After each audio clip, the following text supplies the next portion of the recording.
শ্রী রাধা দামোদরীর অহৈতুকী করুণায় এই ভজনমাসিস্থ ভক্তগৃহ শ্রীমন্দির অঙ্গনে সুমঙ্গল মাঙ্গলিক ভাগবতী ও ভক্তিযজ্ঞের সুধাযজ্ঞের যে পরম আয়োজন, এই পরম আয়োজনে শ্রীমন্দির শ্রী অঙ্গনে মহামহেন্দ্রক্ষণে অস্মদীয় জীবনধন জীবন সর্বস্ব প্রাতঃস্মরণীয় পরম বন্দনীয় শ্রী শিল গুরু মহারাজের পাবন চরণারবিন্দে পরার্ধ কোটি দণ্ডবত প্রণতি। সমাগত গৌড়ীয় আচার্য কুলতিলক বৈষ্ণবজন, সাধুজন, মহন্তজন, সুধীজন, মান্যজন, শ্রদ্ধাশীলা, ধর্মশীলা, দেবী মূর্তি, মাতৃশক্তি, মাতৃগণ, সমাগত সকল ভক্তচরণে সশ্রদ্ধ দণ্ডবত প্রণতি। নমদেব দামোদর অনন্ত বিষ্ণু প্রসীদ প্রভু দুঃখ জলাদিমগ্নাম কৃপা দৃষ্টি বিষ্টাতি দিনাং বতান গৃহানেশ মামজ্ঞ মেধোক্ষী দীর্ষ। সুধীজন, শ্রী শ্রী ভক্তবৎসল এই রাধা দামোদর মাসের বৈশিষ্ট্য হল এই মাসে ভগবানকে বাঁধতে হয়। এই মাসে সচ্চিদ আনন্দ ঘন ভগবানকে বাঁধতে হয়। ভগবানকে বাঁধা যায় তো? অনন্ত বিভু যিনি, সর্বশক্তিমান তত্ত্ব যিনি, সেই অনন্ত বিভু তাকে বাঁধা যায় না, কিন্তু শাস্ত্র বলছেন যায়। প্রেম ডোরে বাঁধে মায়, প্রেম বা ভক্তির ডোরে তাকে বাঁধা যায়। অধরাও ধরা দেন, যিনি অনন্ত বিভু তাকেও বাঁধা যায়। যিনি সর্বত স্বাধীন তিনিও পরাধীন হন একমাত্র প্রেম ও ভক্তির কাছে। এই মাসে ভজন দিয়ে, ভক্তি দিয়ে, অনুরাগ দিয়ে ভগবানকে বাঁধার মাস। আমরা যেন মনে না করি রঞ্জু বা দড়ি দিয়ে ভগবানকে বাঁধা যায়। প্রেম দিয়েই তাকে বাঁধা যায়। সেই প্রেম আছে তো আমাদের, সেই অনুরাগ আছে তো আমাদের। মাদিস জীবের নাই বিধায় এই মাস আমাদের সামনে এসেছে। এটি ভজনের মাস, আরাধনার মাস। এই শ্রী শ্রী ঊর্জাদর নিয়ম সেবা, কার্তিক ব্রত বা দামোদর ব্রত যে নামেই অভিহিত করি, এই মাস আমাদের সম্মুখে এসেছে ভগবানকে প্রেম ডোরে, ভক্তির ডোরে বাঁধবার জন্য। আচ্ছা, আমি বা আমরা, আমার মতো মাদিস বিষয় অন্ধ সংসার আসক্ত জীব বেঁধেছি। আমরা কি বেঁধেছি জানেন? সংসারকে বেঁধেছি, ভগবানকে বাঁধতে পারিনি। আমরা আমাদের যে মায়া আছে না, আসক্তি আছে না, এই আসক্তি বা মায়া দিয়ে আমরা সংসারকে বেঁধেছি, ভগবানকে বাঁধতে পারিনি। আমাদের বাঁধনটা এই দেহ গেহ স্ত্রী পুত্র এই নিয়ে।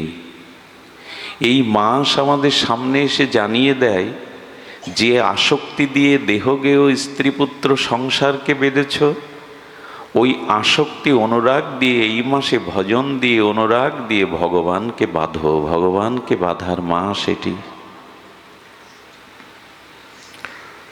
প্রেম ডোরে বাঁধে মায়। এই জন্য ভগবানকে, রাধা দামোদরকে, ভক্তবৎসল ভগবানকে প্রণাম করা হচ্ছে। নমদেব দামোদর অনন্ত প্রভু বিষ্ণু প্রসীদ দুঃখ জলাদিমগ্নম। প্রভু, তুমি কি দেখছো না?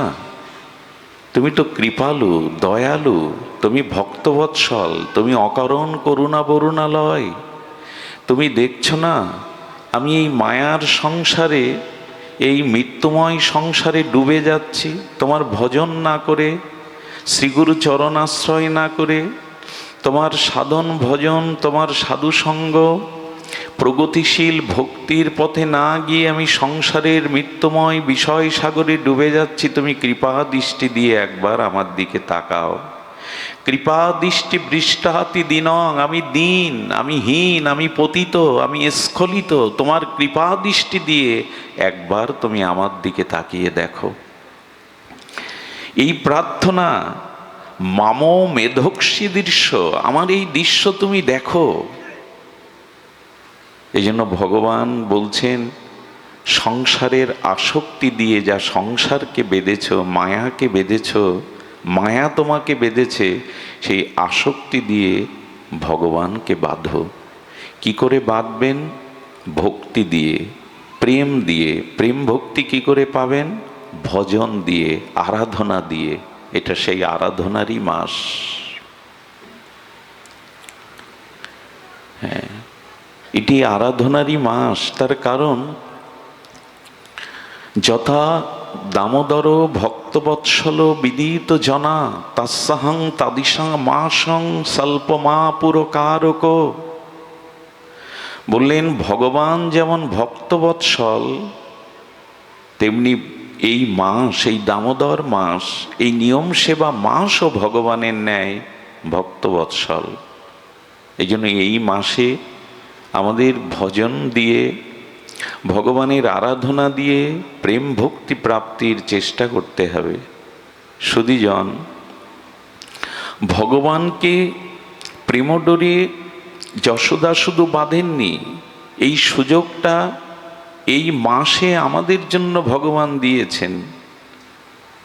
যে এই মাসে সেবা এবং নিয়ম করে ভজনের দ্বারা, অনুরাগের দ্বারা আমাকে প্রেমডোরে বাঁধো। কিন্তু আমরা সংসারকে বেঁধে রেখেছি।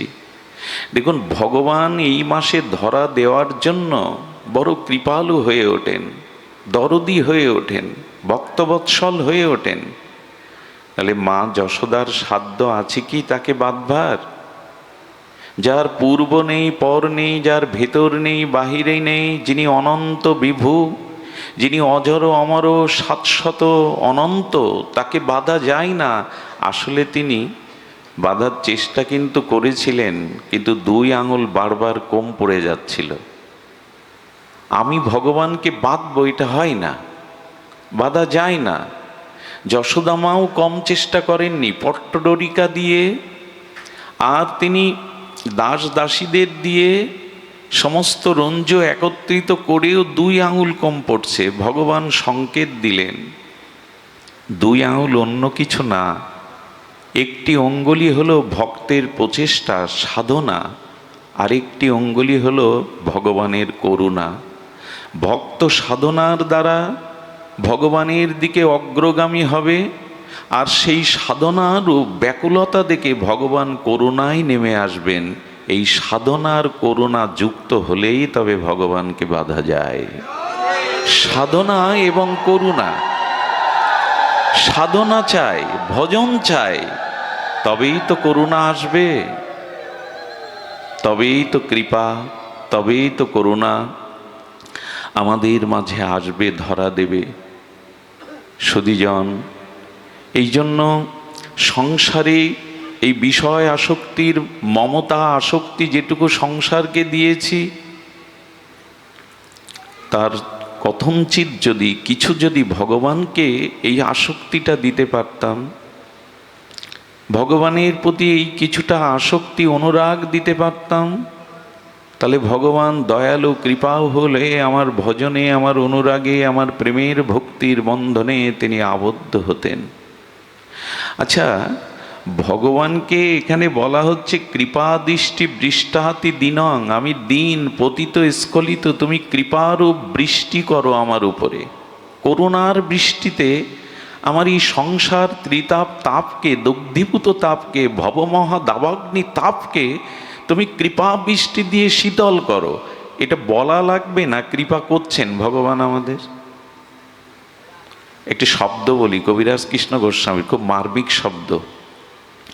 উনি বলেছেন, যে জৈসে ভজে কৃষ্ণ তারে তৈসে ভজে। আবার বলি, শব্দটা বুঝতে পারলে ভেতরে প্রবেশ করা যাবে। যে জইছে ভজে কৃষ্ণ তারে তৈছে ভজে। কৃষ্ণের প্রতিজ্ঞা এক আছে বহুদিন হইতে। ভগবান একটা প্রতিজ্ঞা করে বসেছেন, আমাকে যে যেভাবে ভজন করবে আমি ভজন অনুরূপ ভজন তাকে করব। যে যথামাং প্রবর্তান্তি ততৈব ভজাম্যহম। যে আমাকে যেরূপভাবে ভজনা করবে, তুমি যদি বন্ধুরূপে সখারূপে আমাকে ভজনা করো, আমি তোমার এঁটো খাবো, আমি তোমাকে কাঁধে চড়াবো, একসাথে খেলবো। ওখানে আমি সর্বশক্তিমান ভগবান না, তোমার সখা হয়ে সখার মতোই মিশবো। তুমি যদি আমাকে পুত্ররূপে এ ভজন করো, যে কৃষ্ণ ভগবান নন, ব্রজবাসীগণের মতো যশোদার মতো যদি আমাকে বাৎসল্য শিশু জ্ঞানে বাৎসল্য রসে ভালোবাসতে পারো, আমি তার কাছে ভগবান রূপে না, শিশু হয়েই যাব বলেই তো বধনে ধরা দিলেন। যাব বলেই তো যশোদার হাতে যষ্টি দেখে কম্পিত কলেবরে বলছে, মা যষ্টি ফেলে দাও, যার নাম নিলে মহাকাল যম ভয়ে পালায়। সে মার হাতে একটা যষ্টি লাঠি দেখে বলছেন, মা যষ্টি ফেলে দাও, ভয়ে কাঁপছে। রুদন্তং, তিনি কাঁপছেন। তো এখন স্বয়ং ভগবানের এই লীলা কি অভিনয়? বলো অভিনয় না। যে তাকে যেভাবে ভজে সেই ভজনরূপ তাকেও তিনি সেইভাবে ভজন করেন। যে গোবিন্দকে পতিরূপে চায়, প্রিয় রূপে, কান্ত রূপে, একান্ত প্রিয়জন রূপে, স্বামী রূপে চায়, গোপীদের মতো, ব্রজবাসী গোপীদের মতো গোবিন্দ তাকে গ্রহণ করেন। কথা বলেন না, গ্রহণ করেন। এই জন্য যে যথামাং প্রবদ্যান্তে ততৈব ভজাম্যহম, যে আমাকে যেরূপ ভজে, আমার স্বভাব হলো, আমার প্রতিজ্ঞা হলো আমি তাকে সেই রূপে ভজন প্রদান করি। আচ্ছা, এই সংসারে আপনি এরকম প্রতিজ্ঞা করতে পারবেন যে আপনাকে যেরূপ ভালোবাসে আপনি তাকে সেই রূপ ভালোবাসবেন? পারবেন না। পিতামাতা সন্তানকে যেরূপ রূপে ভালোবাসে আপনি পারবেন পিতামাতাকে সেই রূপে ভালোবাসতে? সম্ভব না। কিন্তু গোবিন্দ বলছেন, আমাকে যে রূপে যেটুকু সে ভালোবাসবে আমি তদরূপ ভালোবাসা তাকে ফিরিয়ে দেব। এটা কৃতজ্ঞ না হলে হয়? আচ্ছা, সত্যিই কি তাই? কথাটি খুব মার্মিক কথা, হৃদয় স্পর্শ করার মতো কথা। বলছেন, আমি ভগবানকে ভজন করেছি তো যে তিনি আমায় ভজন করবেন। আচ্ছা, আমি যদি ভগবানকে ভজন না করি ভগবান আমায় ভজবে না, তাই তো? আমার প্রতি কৃপা করবে না। দাঁড়াচ্ছে তো তাই, যে যেরূপ ভজন করে গোবিন্দ তাকে সেই রূপ ভজন অনুরূপ ভজন কৃপা দান করেন। কই, আমি তো ভজন করিনি, আমাকে কৃপা করছেন না? আচ্ছা, ভগবানের ভজন না করলে আলো বাতাস আমার জন্য দেবে না ভগবান? অক্সিজেন, হ্যাঁ, জলের শীতলতা, বৃক্ষের ফল, গাভীর দুগ্ধ, মায়ের স্তন, আমি ভজন না করলে এগুলো দেয় না ভগবান কাউকে? একটু কথা বলুন, দেয় কি না? এটা সবার জন্যই তো। এখন শাস্ত্রকারগণ বলেছেন, ও কথাটা কবিরাজ কৃষ্ণ গোস্বামী চৈতন্য চরিতামৃতে তিনি লিখেছেন বটে, তবে এই কথাটার মহিমা আরো গভীরে। তুমি ভজন না করলেও ভগবান তোমাকে ভজন করছে, তা কি তুমি জানো? এত বড় কৃপালু তিনি। তুমি তাকে অনন্ত জন্ম ধরে ভালোবাসোনি, তাকে মন প্রাণ দাওনি, তাকে অনুরাগ প্রীতি সমর্পণ করনি, কিন্তু তোমাকে সে ভালোবেসে চলেছে। প্রমাণ কোথায় নেবেন? এই দেখুন তার ভালোবাসার দান। আচ্ছা, ভগবান আমি কিছু না করলেও ভগবান আমার জন্য কি করেছেন? বলে, ভগবান আমার জন্য অনেক কিছু করেছেন। এটি যদি জানতে পারেন তাকে ভজন না করে থাকতে পারবেন না। কি করেছেন জানেন? জীবের লাগিয়া প্রভু কইলেন বেদ পুরাণ, মায়ামুগ্ধ জীবের নাই শত কৃষ্ণ জ্ঞান, জীবের লাগিয়া কইলেন প্রভু বেদ পুরাণ। খুব সতর্ক হয়ে আমাদের চলতে হবে এই শ্লোকটা অনুগামী হয়ে। তার মানে আমরা মায়ামুগ্ধ। আমরা বললে একটু ভুল হলো, আমি মায়ামুগ্ধ জীব, কৃষ্ণ স্মৃতি আমার নাই। আরে কৃষ্ণ স্মৃতি, ভগবত স্মৃতি, আত্মস্মৃতি বাদ দেন, আমি কে তাও এখনো আমি জানিনি। আমি কে এ বোধ এখনো আমার, ভজন তো অনেক দূরে, স্বরূপ স্মৃতি তো অনেক দূরে, আত্মজ্ঞান তো অনেক দূরে, এখনো জানা হয়নি আমি কে। আমি এই দেহ, আমি কারো পুত্র, আমি কারো স্বামী, এই পরিচয় নয় আমার। যে পরিচয় আমরা জগতের সামনে তুলে ধরি, এটা আমার মূল পরিচয় নয়। কে আমি? এই 700 বৈদিক সনাতন প্রশ্নের মীমাংসা এখন আমার মধ্যে আসেনি। এই জন্য আমিকে জানতে, আত্মতত্ত্বকে জানতে ভগবান কৃপা করলেন, কি করলেন? বেদ পুরাণ সৃষ্টি করলেন। বলো, ব্যাসদেব যে পুরাণ লিখেছেন, ভাগবত লিখেছেন, ব্যাসদেব তো এখানে ভগবান সৃষ্টি করলেননি কি করে? বলে, ব্যাসদেব ভাগবত লেখেননি, মহাভারত ব্যাসদেব লেখেননি, চৈতন্য চরিতামৃত কবিরাজ কৃষ্ণ গোস্বামী লেখেননি। বলো, কে লিখেছে? বলে, এই গ্রন্থ লেখাই মোরে মদন মোহন, ভগবানই কৃপা শক্তি দিয়ে এদের দ্বারা লিখিয়েছেন। ব্যাসদেবের মধ্যে ভগবত শক্তির প্রকাশে ব্যাসদেব লিখেছে। একবার মা, আমি বারবার অনুরোধ করছি, শব্দের দিকে গভীর মনোযোগ দেন। এখানে তো বাঁশি বাজছে না, বেহালা বাজছে না, সুরের মূর্ছনা নেই, শুধু শব্দ। শব্দের ভেতরে প্রবেশ করতে হবে। এই যে গীতার অক্ষরগুলো, ভাগবতের অক্ষরগুলো অক্ষর না, কোনো পেজে ছাপানো, এগুলো কাগজে ছাপানো অক্ষর না। দেখুন, গঙ্গার দ্রবীভূত একটি রূপ হলো এই স্রোতস্বিনী গঙ্গা, যে গঙ্গা বয়ে চলেছে, সদ্যপাতক নাশিনী পবিত্র গঙ্গা। এই গঙ্গা দ্রবীভূত জল, তরল একটি রূপ। আর গঙ্গার একটা সাক্ষাৎ দেবী রূপ আছে, আছে না? গঙ্গা দেবী আছে না? তো গঙ্গার যেমন একটা রূপ আছে, তেমন এই ভাগবতের অক্ষরগুলো স্বয়ং ভগবানের অক্ষর রূপ ব্রহ্মশক্তি। ভগবান নিত্য গোলক বৃন্দাবনে স্বরূপে রয়েছেন, আর অক্ষর রূপে উনি ভাগবতের মধ্যে, গীতার মধ্যে এসে বসেছেন। কি করে বোঝায় বলুন তো? একজন টিকাকার গীতার একটা শব্দ কেটে দিয়েছিল, বহম মহম শব্দটা কেটে দিয়ে দদাম মহম লিখেছিল, তাতে গোবিন্দের বুক চিরে রক্ত ঝরেছিল। বলেছিলেন, গীতা আমি হৃদয়ং পার্থ, গীতা আর আমার মধ্যে পার্থক্য নাই। এই জন্য গীতা ভাগবতের যে অক্ষর, এগুলো পরম ব্রহ্ম, রসব্রহ্ম অক্ষর রূপে প্রকাশ হয়েছেন। যেমন তিনি মৎস্য কুর্ম রূপে অবতার হয়েছেন, তেমনি অক্ষর রূপে গীতার মধ্যে, ভাগবতের মধ্যে ওনার প্রকাশ ঘটেছে। এগুলো অক্ষর না। একটা অনুরোধ করি, এখন গ্রন্থ অধ্যয়ন মানুষ ছেড়ে দিয়েছে, তবে গ্রন্থ দেখে নেটে, মোবাইলে। একটা অনুরোধ করি, মোবাইলে গ্রন্থ পাওয়া যাবে, সব পাওয়া যাবে, নেটে সব পাওয়া যাবে, কিন্তু গীতা ভাগবতের পৃষ্ঠা খুলে ওই অক্ষরের দিকে তাকিয়ে পাঠ করলে কি হবে জানেন? যিনি লিখেছেন, যিনি অক্ষররূপ ভগবান ওর মধ্যে অবস্থান করছেন, তার অনুভূতিগুলো গ্রন্থ পড়লে আপনার ভেতরে যাবে, নেটে পড়লে ওটা যাবে না। এই কথাটি খুব ধ্যান দিয়ে শুনুন। এখন মানুষ গ্রন্থই শিখেই তুলে থুয়েছে, লাল কাপড়ে মুড়েছে, কিন্তু যে লেখক ইনি লিখেছেন, ব্যাসদেব, মহাত্মা, ঋষিরা, তাদের অনুভূতিগুলো এই গ্রন্থের মধ্যে, অক্ষরের মধ্যে দেওয়া আছে। ওইগুলোর দিকে তাকালেই ওই অক্ষর থেকে অনুভূতি আপনার ভেতরে প্রবেশ করবে। এখন নেট দুনিয়া, যন্ত্রের দুনিয়া, এই জন্য মানুষ ধীরে ধীরে যন্ত্রের মতো হয়ে যাচ্ছে। না, গ্রন্থ খুলে পড়তে হবে, গ্রন্থের দিকে তাকিয়ে পড়তে হবে। ওই অক্ষরের ভিতরে ওর অনুভূতি আপনাকে হৃদয়ে স্পর্শ করবে। সুধীজন, যান্ত্রিক সভ্যতায় আমরা পৌঁছে গেছি, কিন্তু সব কিছু যন্ত্রের মতো করে নিলে হবে না।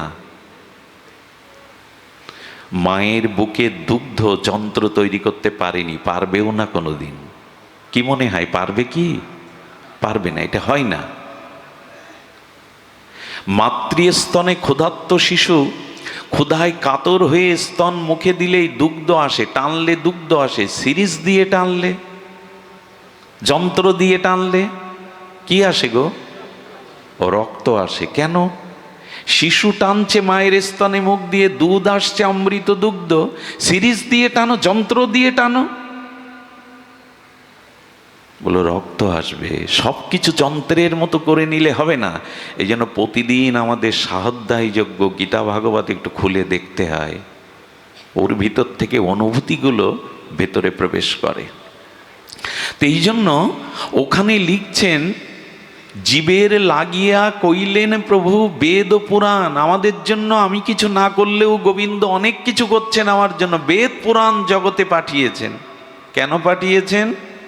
তুমি নিজেকে চেনো না, তোমার স্বরূপ পরিচয় জানো না, কে তুমি। এই গীতা ভাগবত পড়লে, শুনলে তোমার সেই স্মৃতি আসবে, আমি কৃষ্ণের আর কারো নই, আমি ভগবানের আর কারো নই।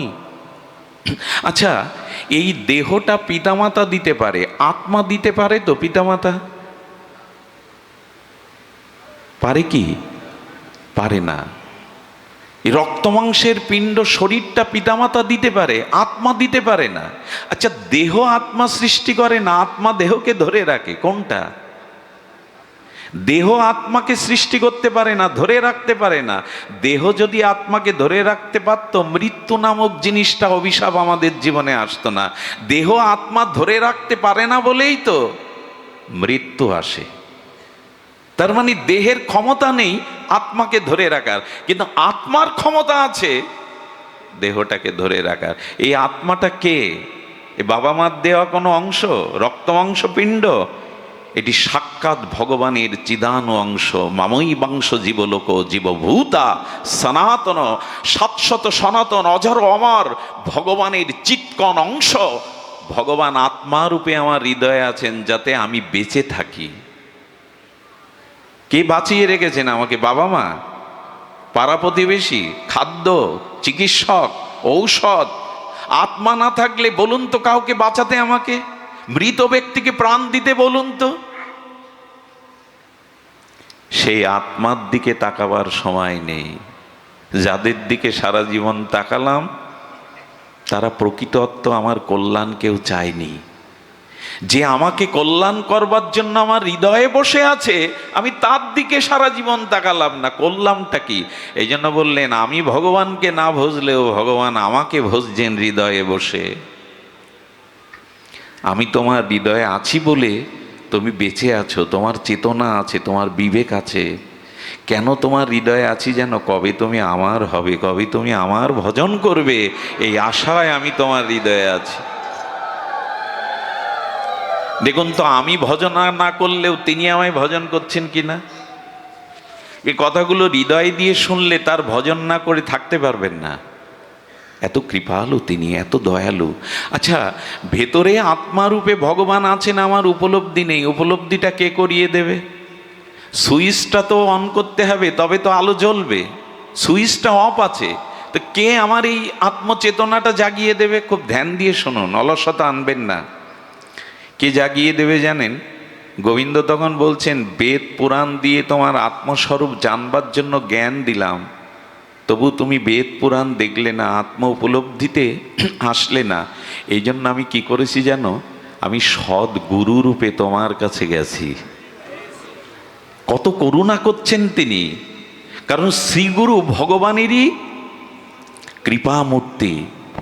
একটু কথা বলি, অপ্রকাট ভগবানকে যতটা শ্রদ্ধা করেন, আদর করেন, ভালোবাসেন, তার থেকে বেশি শ্রদ্ধা যদি গুরুদেবে আসে, তবে তাড়াতাড়ি প্রেম ভক্তি পেয়ে যাবেন, ভগবান পেয়ে যাবেন।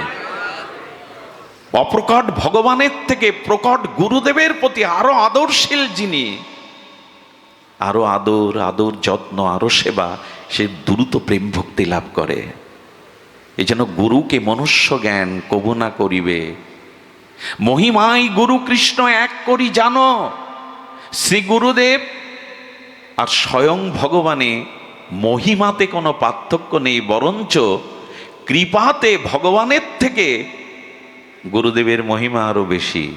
কৃষ্ণ আমার দুয়ারে আসবে, রাম ভগবান আমার দুয়ারে আসবে, মহাপ্রভু সবসময় আমার কাছে আসবে, কিন্তু গুরু কৃপা করে আমার দুয়ারে এসে আমার কর্ণে চেতনার মন্ত্র দিলেন, স্বরূপের মন্ত্র দিলেন, জাগিয়ে দিলেন।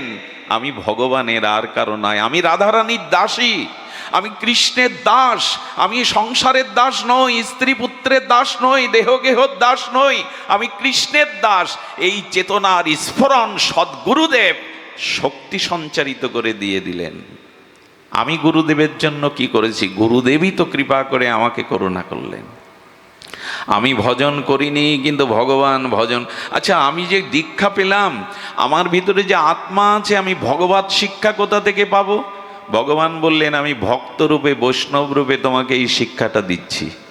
তুলসী রূপে, চরণামৃত, প্রসাদ রূপে, বিগ্রহ রূপে আমি তোমাকে কৃপা করছি। আমি কিছু করিনি, বিনিময়ে ভগবান এতটা কৃপা আমার উপর করেছে, এরপরও ভজন করব না, কৃতজ্ঞতা জানাবো না? যে জৈসে ভজে কৃষ্ণ তারে তৈসে ভজে। বহুদিন হতে কৃষ্ণের এই প্রতিজ্ঞা, কিন্তু এই প্রতিজ্ঞার থেকে তিনি অনেক বেশি করেছেন আমার জন্য। এটা গোপন কথা বলি, ভেতরে ভেতরে যে অসৎ চিন্তা করি না, আমি যে পাপগুলো করি, তাতে আমার বেঁচে থাকার কথা না, বাতাস পাওয়ার কথা না। ভগবান ক্ষমাশীল, অহেতুক গুণনিধি, এই জন্য আমাকে বাঁচিয়ে রেখেছেন, এখনো বাঁচিয়ে রেখেছেন। যদি কখনো কোনো দিন কোনো সাধু কৃপায় ভজন করতে পারি। সুধীবৃন্দ, মা যশোদা একদা গৃহাদিষু যশোদা নন্দগেহিনী, নন্দ মন্দিরে নন্দগেহিনী কৃষ্ণ জননী কি করছেন? কর্মান্তর নিযুক্তাসু নির্মন্থন। আজ যশোদা কর্মান্তরে নিযুক্ত হয়েছে। কি কর্ম? দধিমন্থন করছেন।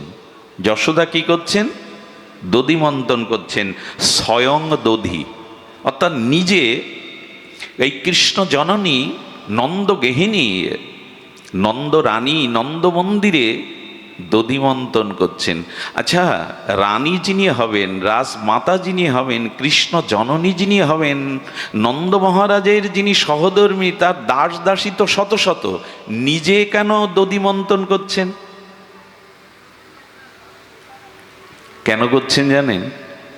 যশোদামার ইচ্ছা, আমার গোপালের ক্ষুধা নিবৃত্তি হয় না, এ আমার দাসীগণ তারা কৃষ্ণকে নবনীত মাখন খাওয়ায়, তো এই জন্য কৃষ্ণের উদরে ক্ষুধা থেকে যায়।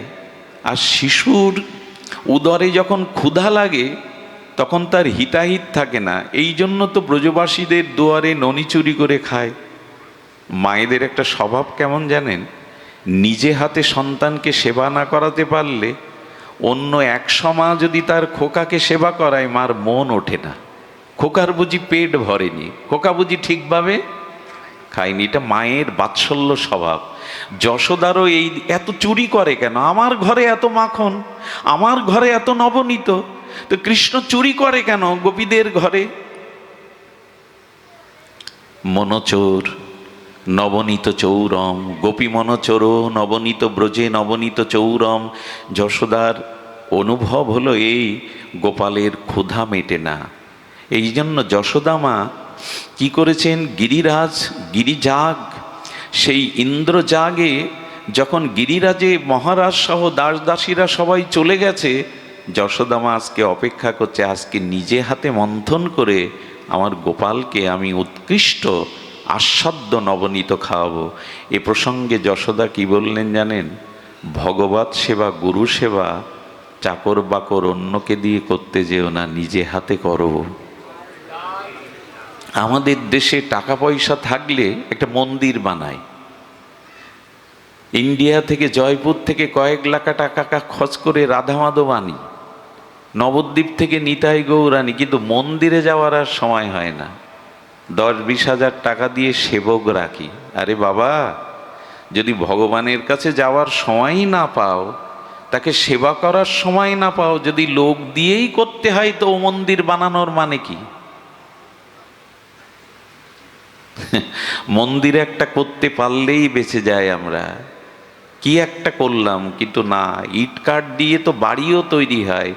মন্দির মানে যেখানে ভগবানের সেবা হবে, আরাধনা হবে, যেখানে শাস্ত্র অনুশীলন হবে, ভজন সংকীর্তন হবে, এটাই মন্দির। ইট কাঠ দিয়েই তো কারো অট্টালিকা তৈরি করা, তা দেখে তো কেউ প্রণাম করে না। মন্দির মানেই শুধু ইট কাঠ দিয়ে ডিজাইন করা না, 2-5 তলা বানানো না, ওখানে নিত্য ভগবানের সেবা হতে হবে। সামর্থ্য থাকলে, অসুস্থ না হলে নিজে হাতেই করতে হবে। আরে সিদ্ধ বাবা নবদ্বীপে 150 বছর বয়স, চোখের পাতা ঝুলে এই পর্যন্ত পড়েছে। তো যখন ওই 150 বছরেও ভগবানের চরণে তুলসী দিতে যান, শিষ্যকে বলেন চোখের পর্দাটা একটু ওপরে টেনে তুলতো, আমি একটু দেখি রাধা মাধবের চরণটা কোথায়। ভাবতে পারেন এদের অনুরাগ। আরে গদাধর পণ্ডিত গোস্বামী ভগবানের গলে মালা দিতে গিয়ে মাজা পড়ে গেছে, বিদ্ধ হয়ে গেছে, মাজাটা সোজা হয় না, মালা দিতে গিয়ে মাঝে মাঝে মালা পড়ে যায়, হাতে পড়ে যায়, মালা গলে দিতে পারে না। একদিন বলছে, ও ঠাকুর তুমি পারো না, আমার কত কষ্ট হয় দেখো না, তুমি যদি একটু পদ্মাসনে না দাঁড়িয়ে বসে পড়তে তাহলে মালাটা তো গলায় দিতে পারতাম। এই কাঁদতে কাঁদতে ভগবানকে প্রার্থনা নিবেদন করেছে। সকালবেলা মন্দির দুয়ার খুলে দেখে তার দাঁড়ানো ঠাকুর পদ্মাসনে বসে গেছে মালা নেওয়ার জন্য। আরে নিজের অনুরাগ চাই ভজনে, ভজনে অনুরাগ চাই, লোক দিয়ে করলে ওটা হয় না। এই জন্য যদি অসুস্থ না থাকেন, সামর্থ্য থাকে, তবে নিজে হাতে গৌর গোবিন্দের গুরুদেবের সেবা করতে হয়। ব্যস্ত হতে হয় জীবনে, এমন ব্যস্ত যেন না হয় যে ভগবানের কাছে যাওয়ার সময় হয় না আমার। এর ব্যস্ততার কোনো মানে নেই। সংসারের পেছনে, অর্থের পিছনে দৌড়াতে হয়, ছেলে মেয়ের পিছনে এরকম দৌড়াবেন না যে হোঁচট খেয়ে পড়তে হবে। এত দৌড়ানো ভালো না, কিছুটা ভগবানের পিছনে দৌড়ান।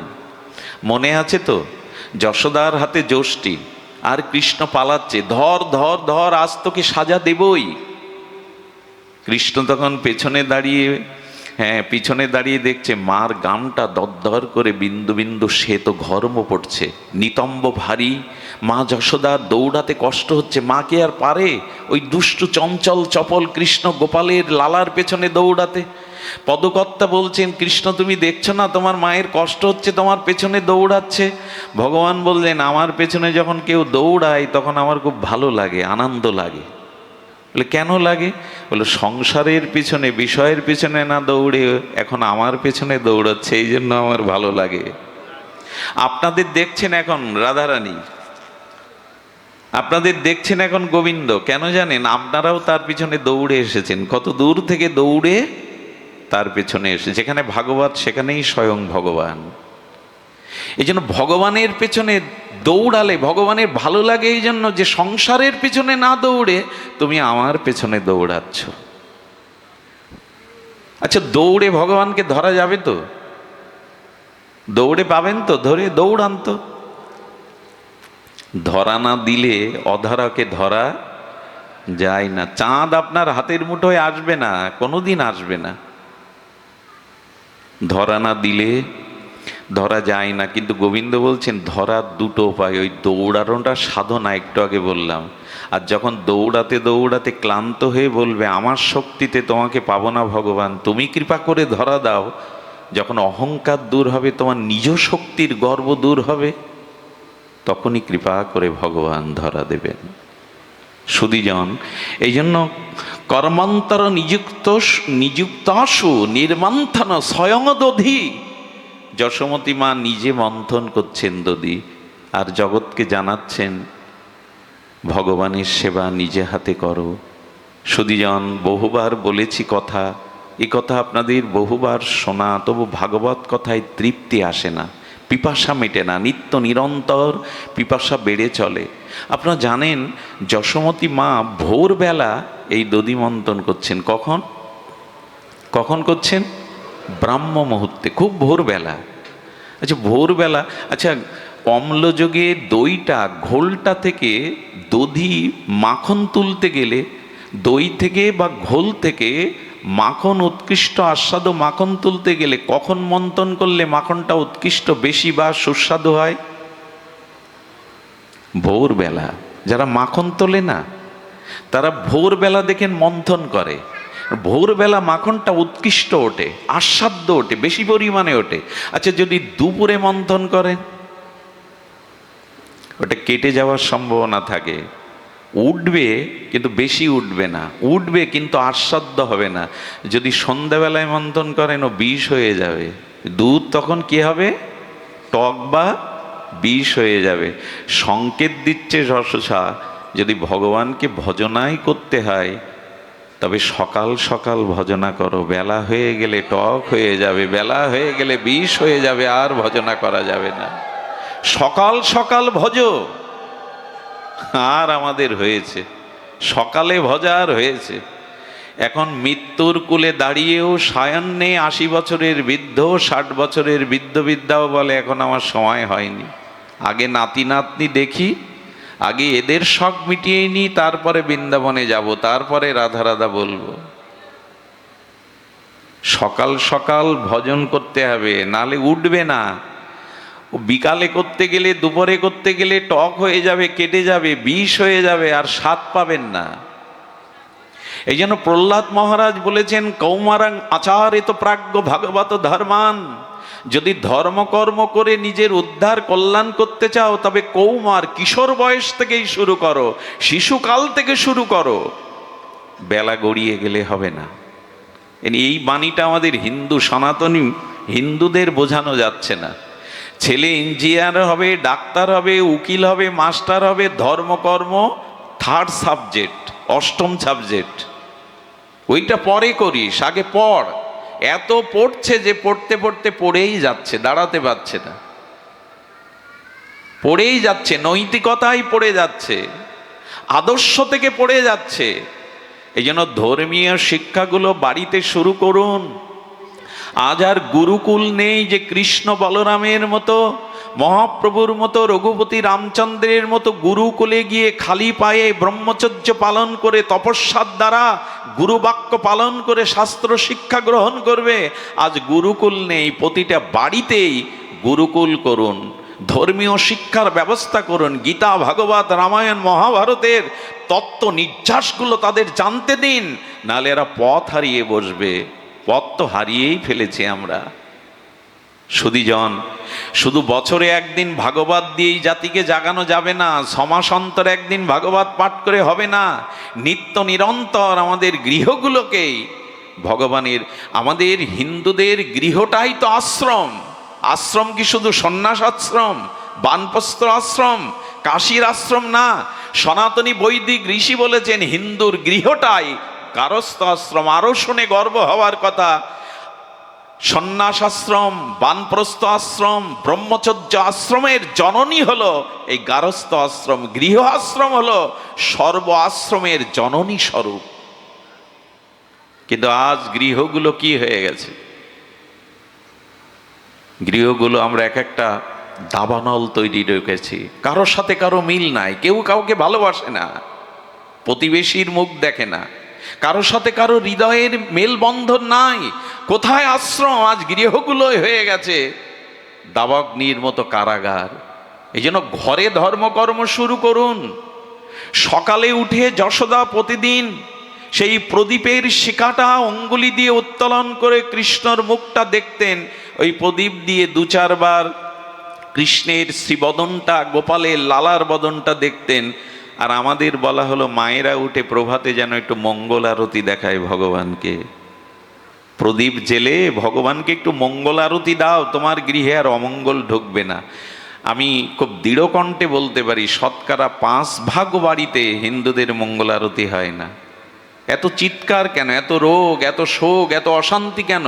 আরে ভগবানের ভজনের জন্য কি করেন? সকালে প্রদীপ জ্বালেন।